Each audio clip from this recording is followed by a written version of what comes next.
వి gold trusted gold buyers తాకట్టులో ఉన్న బంగారాన్ని విడిపించి ఈ రోజు ఉన్న మార్కెట్ ధరకే కొనబడును. మరిన్ని వివరాలకు సంప్రదించండి 7710 తెలంగాణ గద్వాల్ గంట వీధికి చెందినటువంటి తేజేశ్వర్ ఏపీలోని పాండ్యం మండలం పిన్నాపురం వద్ద శవమై కనిపించినటువంటి పరిస్థితి. ఈ నెల 17వ తేదీ మిస్సింగ్ కేసు నమోదైనటువంటి పరిస్థితిలో పోలీసులు దర్యాప్తు చేశారు. ఆ నేపథ్యంలోనే పిన్నాపురం దగ్గర తేజేశ్వర్ యొక్క మృతదేహం లభించింది. అయితే ఆ మృతదేహాన్ని స్థానికంగా ఉన్నటువంటి కర్నూలు జిల్లా మార్చడి వద్దకు తీసుకొచ్చారు. ప్రస్తుతం పోస్ట్మార్టం జరగాల్సినటువంటి పరిస్థితి ఉంది. మనతో మాట్లాడడం కొంతమంది కుటుంబ సభ్యులు ఉన్నారు. అసలు తేజేశ్వర్కు ఉన్నటువంటి సంబంధాలు ఏంటి, తేజేశ్వర్ యొక్క హత్య వెనుక కారణాలు ఏంటి, అసలు ఏమనేటువంటి అంశం మీద కుటుంబ సభ్యులతో మాట్లాడుతున్నారు. సార్, తేజేశ్వర్ ఎలా ఉన్నవాడు, ఏం జరిగింది? తేజేశ్వర్ అందరితో కలిసిమెలిసి చాలా బాగా ఉండేవాడు సార్. రీసెంట్గానే పెళ్ళయింది, కనీసం ఒక 1 month కూడా నిండలేదు. అందరినీ ఒప్పించి మామూలుగా చాలా హ్యాపీగా గ్రాండ్గా పెళ్లి చేస్తున్నాం. కానీ ఒక నెల తిరగముందని ఇలా శవమే తేలుతారని అస్సలు అనుకోలేదు సార్. కానీ అంత మంచి పిల్లగానికి ఇంత దారుణమైన చావు వస్తుంది అసలు ఎవరో అనుకోరు సార్. ఇది చాలా దారుణమైన విషయం సార్. అరేంజ్ మ్యారేజా లేకపోతే లవ్ మ్యారేజ్? లేదు sir, arranged marriage sir. Arrange marriage చేసినారు. పెద్దలు ఇష్టపూర్వ ప్రకారమే పెళ్లి చూపులు చూసుకొని వాళ్ళిద్దరు ఓకే అనుకున్న తర్వాతనే పెళ్లి చేసినారు సార్. అంటే పెళ్లి చూపులు చూసుకున్నామంటున్నారు. అంటే ఎవరైనా బ్యూరో ద్వారా వచ్చారా, ఎవరైనా బంధువుల ద్వారా కన్సల్ట్ అయినటువంటి? లేదు సార్, బంధువుల ద్వారానే వచ్చినారు. ఫ్రెండ్స్ బంధువులు వాళ్ళే వచ్చినారు. అంటే తేజేశ్వర్ ఏం చేసేవాడు? తేజేశ్వర్ సర్వే డిపార్ట్మెంట్లో లైసెన్స్డ్ సర్వేగా చేస్తారు సార్. మామూలుగా ప్రైవేట్గా చేస్తూ ఉంటాడు. మామూలుగా ఏదైనా పంట పొలాలు దానికి వెళ్ళి భూములు కొలిసే జాబ్ అనమాట. ఇక ఈ లాస్ట్ ఒక 5 days బ్యాక్ 17th తారీఖు రోజు మధ్యాహ్నం దాకా అందరి దగ్గర మారే మాట్లాడిండు. కానీ మధ్యాహ్నం నుంచే స్విచ్ ఆఫ్ చేసుకున్నాడు. 2 phones, అబ్బాయికి 2 phones ఉంటే 2 phones ఒకేసారి స్విచ్ ఆఫ్ చేసుకున్నాడు. వస్తాలే, సాయంత్రం దాకా వస్తాలే అని మేము అనుకున్నాం. కానీ రాత్రి అయినసరికి రాకపోయేసరికి మాకు భయం వేసి మేము పోలీస్ స్టేషన్లో వెళ్ళి కంప్లైంట్ ఇచ్చినాం. కంప్లైంట్ ఇచ్చిన తర్వాత మాకు ఒక భయంకరమైన విషయం తెలిసింది ఏంటంటే, కంప్లైంట్ ఇచ్చిన తర్వాత ఈ అమ్మాయి ఒక బ్యాంక్ మేనేజర్తో, కర్నూలులో ఉన్న ఒక బ్యాంక్ మేనేజర్తో ఇల్లీగల్ అఫేర్ పెట్టుకొని దాన్ని నడుపుతూ దీనికి అడ్డుగా ఉన్నాడని ఈ అబ్బాయిని చంపించింది సార్.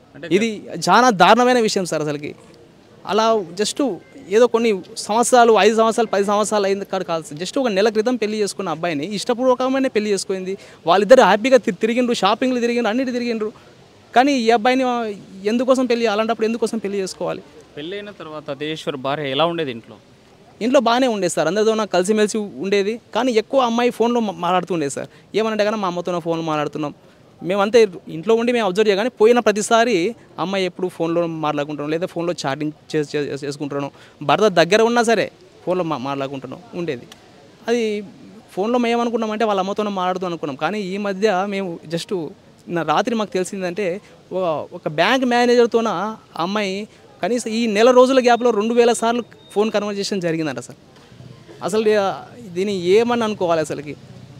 అలా ఒకవేళ అమ్మాయికి ఇష్టం లేదంటే కానీ ఆ రోజే మాకు ఇష్టం లేదు అని చెప్పేసి ఆ రోజే మేము డ్రాప్ అయిపోతుంటాం కదా.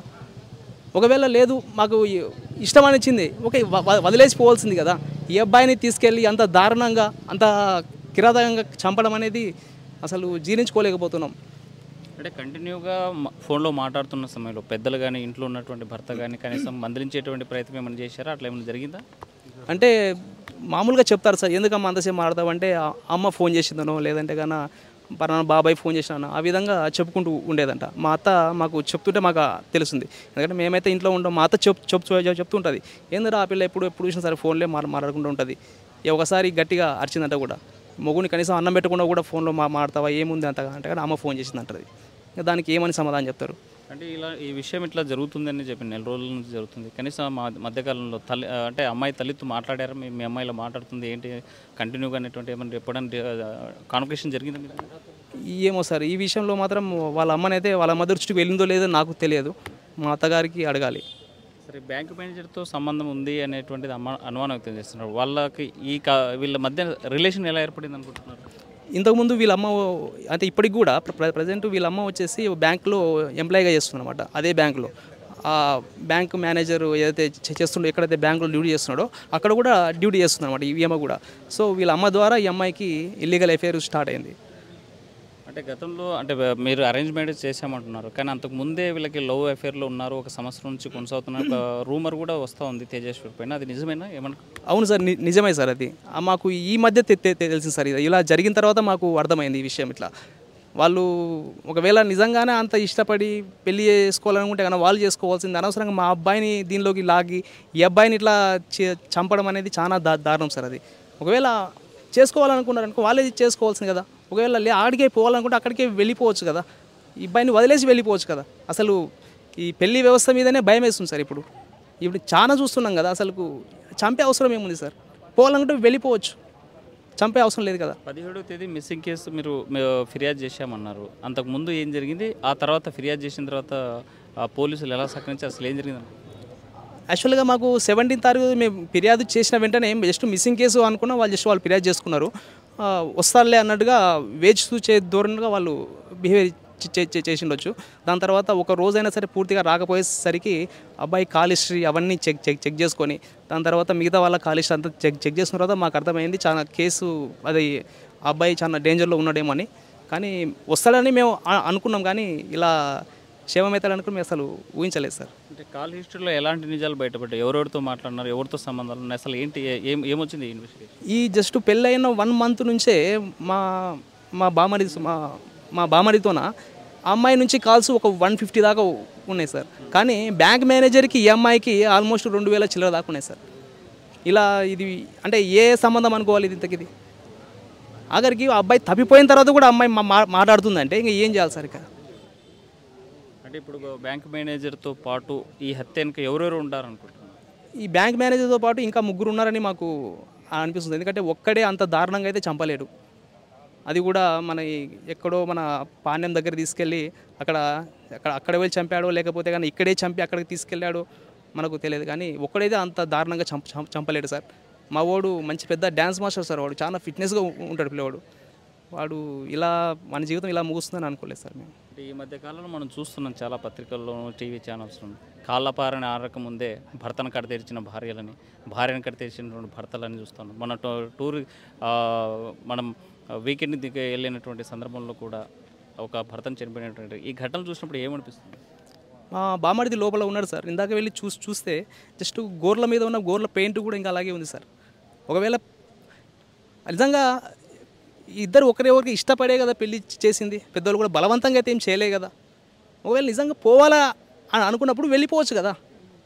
అంత కనీసం ఈ అబ్బాయిని చంపే అవసరం ఏముంది? ఇంతకీ ఏమన్నా టార్చర్ చేశాడా, ఏమన్నా విసిగించాడా, లేకపోతే కానీ ఏమన్నా బెదిరించాడా? వెళ్ళిపోయే ఆప్షన్ ఉన్నప్పుడు నువ్వు ఈ అబ్బాయిని తీసుకెళ్ళి అంత దారుణంగా చంపించి మా దగ్గర డబుల్ గేమ్ ఆడుకుంటా మా చుట్టూనే తిరుక్కుంటా ఇంత దారుణం చేస్తుందంటే అసలు అమ్మాయిని మాత్రం చాలా గట్టిగా శిక్షించాలి సార్. ఇది ఇలా చేసే వాళ్ళ అమ్మాయిలకందరికీ కనువిప్పు కలగాలి, అలా చేయకూడదు అని కనువిప్పు కలగాలి. అంటే మిస్సింగ్ కేసు మీరు ఫిర్యాదు చేసిన తర్వాత మీ ఇంట్లోనే ఉంది అమ్మాయి? మా ఇంట్లో ఉంది సార్. మా ఇంట్లో ఎలా ఉండేది దాకా మా ఇంట్లోనే ఉంది సార్. అసలు అమ్మాయి అందరూ ఏడుస్తున్నారు, అందరూ దుఃఖంలో ఉన్నారు, కానీ అమ్మాయి నాకేం తెలియనట్టు, నాకేం జరిగినట్టు ఆ విధంగా తిరిగింది. ఏంటంటే ఏమనుకున్నామంటే మేము అంటే అమ్మాయి ఫేస్ ఎక్స్ప్రెషన్స్ వ్యక్తపరచలేదేమో అని మేము ఆ విధంగా ఆలోచించావు. కానీ ఈ నిజంగా ఆ అమ్మాయి వెనకాల ఉండి ఇంత నడిపిందని మాకైతే అసలు ఊహించుకోలేకపోతున్నాం. అంటే నిన్నటి వరకు మీ ఇంట్లోనే ఉంది అమ్మాయి? నిన్నటి దాకా మా ఇంట్లోనే ఉంది సార్. నిన్నటి దాకా మా ఇంట్లోనే ఉంది. నిన్న అమ్మాయి వాళ్ళ అమ్మ కూడా మా ఇంట్లోనే ఉన్నారు. ఇంకా నిన్న జరిగిన తర్వాత పోలీసులు వచ్చి వాళ్ళందరినీ తీసుకెళ్ళి జైల్లో వేశారు. అంటే భర్తను కడతీర్చి ప్రశాంతంగా ఉండడాన్ని ఇలా ఉండే వ్యక్తుల్ని ఎట్లా చూడాలంటారు? ఉరి తీసేస్తారు సార్. బ్రతికే అవసరం లేదు సార్. వాళ్ళకి ఆప్షన్ ఇవ్వకూడదు. మనం ఎందుకు ఇవ్వాలి సార్? అంటే ఇప్పుడు ఒక అమ్మాయిని చంపితే కానీ చాలామంది వస్తారు సార్. ఏదో కట్టెతోనో కొట్టినాడనో నరికినాడనో చాలామంది వస్తారు. కానీ ఒక అబ్బాయికి ఇలా జరిగిందంటే కానీ ఎందుకోసం సార్ అంతమంది రారు? అంటే ప్రాణాలు ఒక్కటి ఓన్లీ అమ్మాయిలకైనా సార్ ప్రాణాలు, లేకపోతే మొగోళ్ళకు కూడా ప్రాణాలు లేదు సార్. ఇద్దరు ఈక్వల్గా ఉంటాయి కదా సార్. ఇప్పుడు ఈ అబ్బాయి తప్పు ఏముంది సార్? కొంచెం జస్ట్ 1% తప్పు ఏమన్నా ఉందే? భార్యని ప్రేమించడం అది తప్పు కాదు. భార్యని మంచి చూసుకోవడం అది తప్పు కాదు. ఏదో చిల్లరగా ఒక అమ్మాయి అంట పడి ఆ అమ్మాయిని టార్చ్ చేసి అది కూడా తప్పు చేయలే. అమ్మ నాన్న ఇద్దరు సంబంధం చూసినారు, ఓకే, ఇరు వర్గాలు ఒప్పుకున్నారు, పెళ్లి చేసుకున్నాడు. దాని తర్వాత జస్ట్ వాడు తెలియకుండానే వాడిని చంపేసినారు సార్. అసలుకి అంటే వానికి తెలుసో లేదో అంటే నేను ఊహిస్తున్నా వాడిని చంపేటప్పుడు కనీసం వానికి తెలుసో లేదో కూడా తెలియదు. నాకు నన్ను ఎందుకోసం చంపుతారు వీళ్ళంతా అని కూడా తెలుసో లేదో నాకు కూడా తెలియదు సార్. అది అంటే అది ఊహించుకోవడానికి ఎంత దారుణంగా ఉంది అసలుకి అది. అంటే ఏమని ఇంట్లో నుంచి తీసుకెళ్లారు ఆ రోజు? ఎక్కడ ఎందుకోసం వెళ్తున్నాడని చెప్పాడు? అంటే ప్రతిరోజు డ్యూటీకి వెళ్తారు సార్. అంటే చాలామంది ఫోన్ చేస్తుంటారు, రైతులు వాళ్ళు ఫోన్ చేస్తుంటారు. ఇక్కడ మా పొలం ఉంది సార్, సర్వే చేయాలి, మీరు రండి అంటే వాళ్ళకి వెళ్ళి వాళ్ళ పొలంకి వెళ్ళి సర్వే చేసి ఎవరిది భాగం ఎంత అని పంచి ఇచ్చి వస్తుంటారు సార్ ఇతను. సో అదేవిధంగా ఇతను కూడా తీసుకెళ్ళారు సార్. తీసుకెళ్ళి ఇంత చేస్తారని మేము ఇంత కిరాతకానికి పాల్పడ్డట్టు వారిని ఏం చేయాలంటే ఉరి శిక్షించాలి సార్ వీళ్ళని. చాలా త్వరగా శిక్షించాలి సార్ వీళ్ళని. శిక్షించేది కూడా ప్రజలకు తెలిసే విధంగా శిక్షించాలి. ఇప్పుడు జరిగింది, ఈరోజు జరిగింది, ఎప్పుడో 5 సంవత్సరాలు 6 సంవత్సరాలు శిక్షిస్తుంటే కుదరదు. అట్లా కొన్ని త్వరితగతిన మన ఈ కేసులు అనేది చాలా స్పీడ్గా జరగాలి, ఈ శిక్షలు కూడా చాలా స్పీడ్గా వేయాలి. అప్పుడైతేనే పబ్లిక్లో కూడా కొంచెం భయం అనేది ఉంటుంది, అలా చేస్తే కానీ మనం కూడా శిక్షిస్తారని. ఈ కేసు మనం మర్చిపోయిన తర్వాత ఎప్పుడో శిక్షిస్తే ఎట్లా సార్ ఇది? మనతో మాట్లాడి కొంతమంది బంధువులు ఉన్నారు. ఇప్పుడు ఇట్లా భర్తలు చంపిన భార్యలు ఏం చేయాలమ్మా? చంపేయాల. ఎందుకంటే అంటే ఇంకా అంత ఒకరిని చంపనికి ఆమెకు రూల్ లేదు కదా. ఆ ఇంటికి చంపుతావు, నువ్వు ఇష్టం లేకుంటే ఇంకొని చేసుకో, అంతేగాని చంపనికి ఎవరికి హక్కు లేదు. ఈ చనిపోయిన వ్యక్తికి మీకు ఏమన్నా బంధువులు? ఎవరు కాదు, నేనే మా సేవ మీద ఉంటే నేను వచ్చినాను చూస్తుండే, అంతేగాని చంపనికి ఎవరికి హక్కు లేదు. ఇలాంటి దారుణాలు మనం చూస్తుంటే ఎలా అనిపిస్తుంది? ఇప్పుడు ఆడోళ్ళ తప్పు అని కొంతమంది అంటారు, మగవాళ్ళ తప్పు అని కొంతమంది అంటారు. ఎవరినైనా ఆడోళ్ళన్నా ఇడిచిపెట్టకూడదు, మగవాళ్ళని ఇడిచిపెట్టకూడదు తప్పు చేస్తే, అంతేగాని నేను అంతే చెప్తాను. నేను మా వాళ్ళు అంటే వచ్చిన అంతే. చంపకూడదునైనా, నీకు ఇష్టం లేదనుకో ఇంకొకరిని పెళ్లి చేసుకో, అట్లాంటివి చేయకూడదు. ఆడ మంచి అయినా మగ మంచి అయినా చేయకూడదు అట్లా. ఇప్పుడు ఆ పిల్లోనికైనా నష్టం, తల్లిదండ్రులు ఎంత గోడాడాల, ఎంత పెంచింటారు, మళ్ళీ చంపకూడదు అట్లా, చంపించకూడదు కూడా. నీకు ఇష్టం లేదంటే ఎవరో నెమ్మడి వెళ్ళిపోయి, ఇప్పుడు నువ్వు అంతమంది పేరు వెళ్తావు కదా, ఇప్పుడు వాడిని పెట్టుకుంటావు అంత ఉందని, మళ్ళా నువ్వు వానెమ్మడి వెళ్ళిపోవాల్సింటివి, ఆ పని ఇంటికి చేస్తావు, నువ్వు మగుని చంపనీకి హక్కు లేదు. భర్తను చంపించి ఇంట్లోనే ఉండి కూడా ఏమీ తెలియనట్లు ఉందంటే ఎంత అది ఉండాల్సిన ఆడదెబ్బ. అట్ట ఆడదాన్ని నువ్వు ఇట్టకూడదు, గల్ల కూతురం ఇవ్వండి, చంపేయండి. ఎవరు చంపుతారు? నువ్వు తీస్తావు, 2 నాళ్ళు చూస్తాం, నేను ఊకైతా, వాళ్ళు ఊకైతారు. నేను ఎవరినొకరిని ఆ పని చేస్తే ఎవరు చెయ్యరా టాటివి చెయ్యాలా, తేజేశ్వర్ అనేటువంటి అబ్బాయి గద్వాల్లో సర్వేయర్. అతను పెళ్లి చేసుకొని 1 నెల అవుతుంది.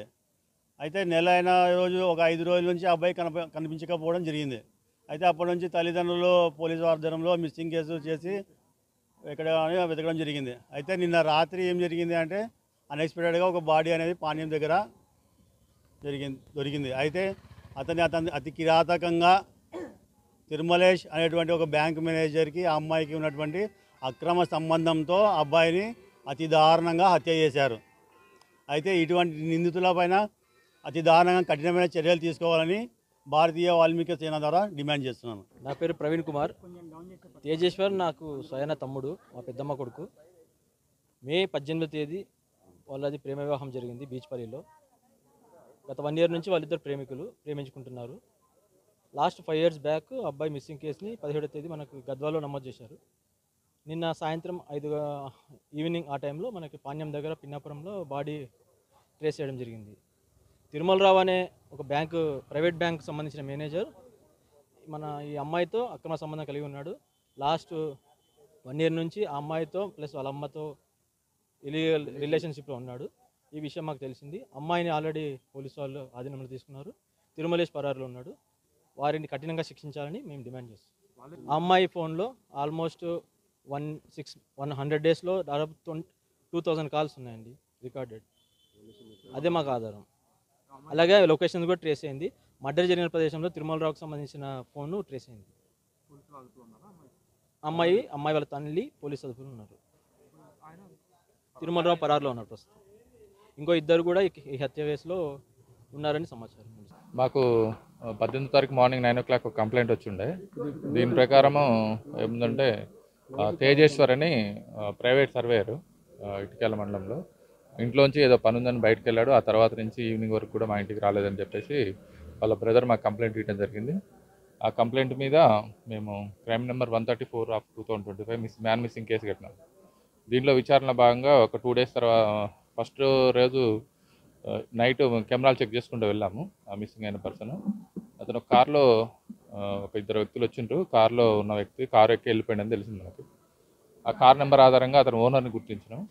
ఆ ఓనర్ని అడిగిన తర్వాత సార్ నా కారు నాగేష్ అనే వ్యక్తి ఒక అతను రెంట్కి తీసుకున్నాడని చెప్పాడు. చెప్తే అతను విచారణలో మేము నాగేష్ అయితే మనకు దొరకలేదు, బట్ అతను ఫోన్ నెంబర్ ఇచ్చి ట్రాక్ చేసి అతను ఫోన్ స్విచ్ ఆఫ్ రావడం జరిగింది.